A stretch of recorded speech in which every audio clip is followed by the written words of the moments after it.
누가가 기록한 사도행전을 통해서 예수 그리스도와 바울의 관계를 좀 생각을 해보려고 합니다. 이것은 왜 중요하냐면 여러분이 알고 계시는 대로 사도행전은 초대교회의 역사입니다. 그런데 이 누가가 초대교회의 역사인 사도행전을 기록하였을 때 예수 그리스도와 관계없는 초대교회의 역사를 기록한 것이 아니었습니다.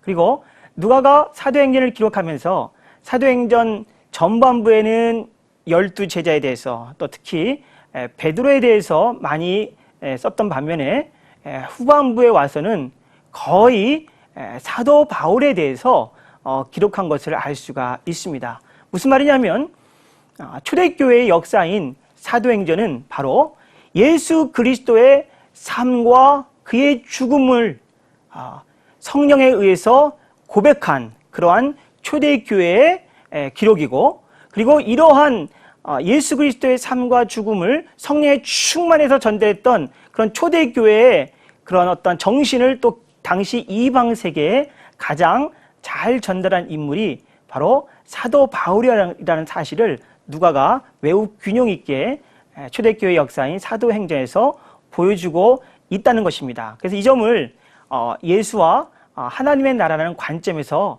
먼저 간략하게 생각을 좀 해보겠습니다. 여러분께서 아시는 대로 복음서에서 예수 그리스도께서 제일 처음에 공생애를 시작하실 때 말씀하셨던 내용이 때가 찼다, 하나님의 나라가 가까이 왔다 해서 하나님의 나라라는 말씀을 하십니다. 그래서 하나님의 나라가 가까이 왔으니 너희가 회개하고 복음을 믿으라.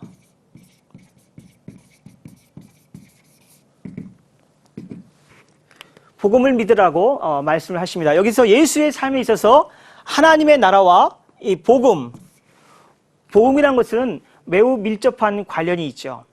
때가 찼으니 하나님의 나라가 가까이 있으니 너희가 회개하고 복음을 믿으라. 하나님의 나라는 사실은 예수 그리스도를 통해서 이 땅에 도래한 나라입니다. 예수 그리스도가 하나님의 나라라고 해도 과언이 아니죠. 하지만 예수 그리스도는 하나님의 나라보다 더 크신 이시죠. 그러나 분명한 것은 예수 그리스도가 이 땅에 오심으로 인해서 이 땅에 성큼 다가온 것이, 도래한 것이 하나님의 나라라는 것입니다. 이 하나님의 나라는 하나님의 다스림, 하나님의 통치라는 의미이죠.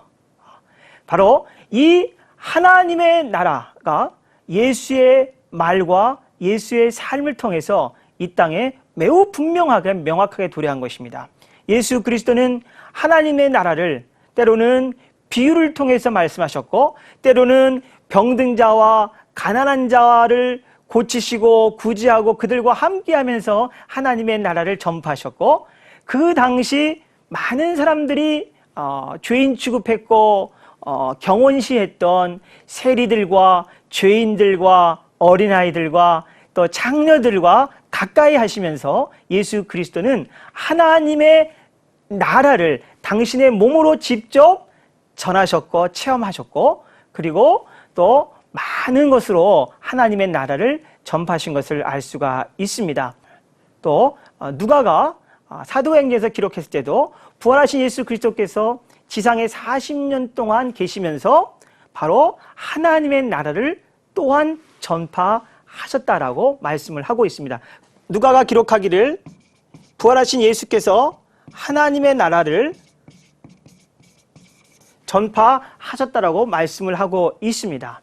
그리고 이 하나님의 나라가 바로 또한 바울 사도의 메시지의 중심한 사실도 또한 누가가 잊지 않고 있습니다.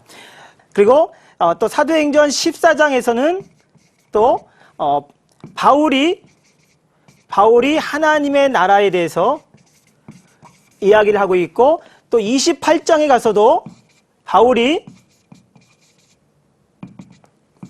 하나님의 나라에 대해서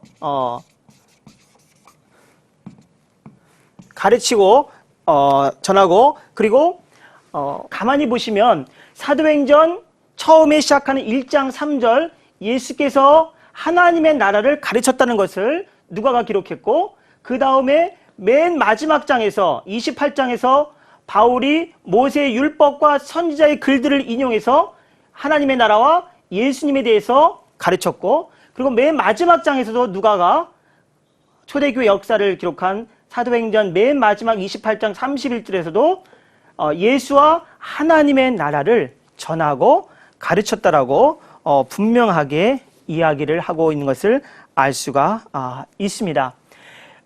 이렇게 예수 그리스도의 삶의 가장 핵심된 주제가 하나님의 나라고, 그리고 바울에 있어서, 바울의 생에 있어서 핵심된 주제가 하나님의 나라라는 사실을 알 수가 있습니다. 여기서 우리가 또 하나 예수님과 바울을 생각할 때 명심해야 될 것은 뭐냐면, 예수 그리스도의 삶을 여러분 한번 생각해 보세요. 예수의 삶의 중심이 무엇입니까? 그것은 고난입니다. 그것은 십자가입니다. 그러니까 우리가 예수 그리스도를 말할 때 예수 그리스도의 십자가의 고난과 죽음을 우리가 빼고서 예수 그리스도에 대해서 말할 수가 없습니다. 당연히 물론 부활도 포함되죠. 그럼에도 불구하고 이 땅의 교회가, 우리가 그리스도인으로서 이 세상을 살아갈 때 십자가의 고난을 우리가 무시하고 부활로 건너뛸 수가 없다라는 것입니다.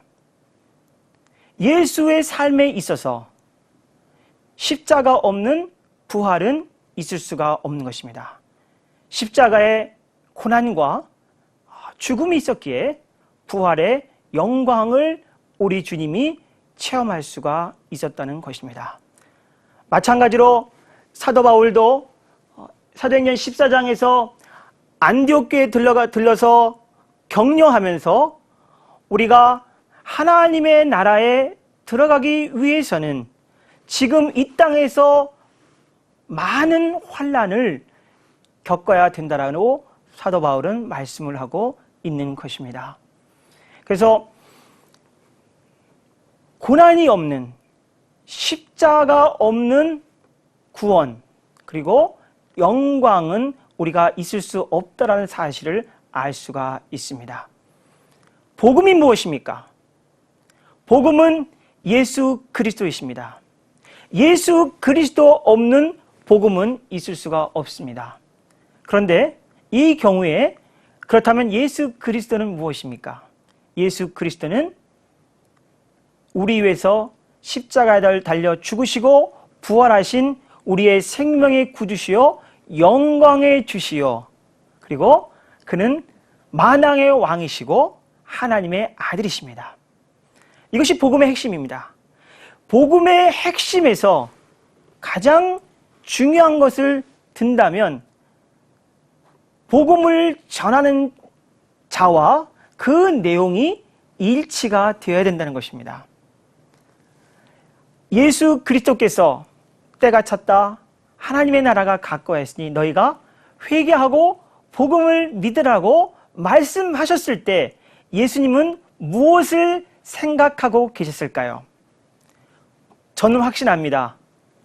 이미 예수 그리스도께서는 당신의 공생의 첫 시작, 회개하고 복음을 믿으라고 말씀하셨을 때 당신은 당신께서 이 땅에 죄인들을 위해서 오셨고, 그리고 그 죄인들을 위해서 당신이 고난받고 십자가에 달려 죽으셔야만 된다는 것을 이미 염두에 두셨다는 것입니다. 그리고 당신 스스로가 바로 그렇게 십자가의 고난과 죽음의 길을 몸소 걸어 가야만 된다는 것을 분명하게 인식을 하시고, 그분은 때가 찼다, 하나님의 나라가 가까이했으니 회개하고 내 입에서 나오는, 그리고 나의 삶에서 묻어 나오는 복음을 믿으라라고 분명하게 말씀을 하고 있는 것입니다.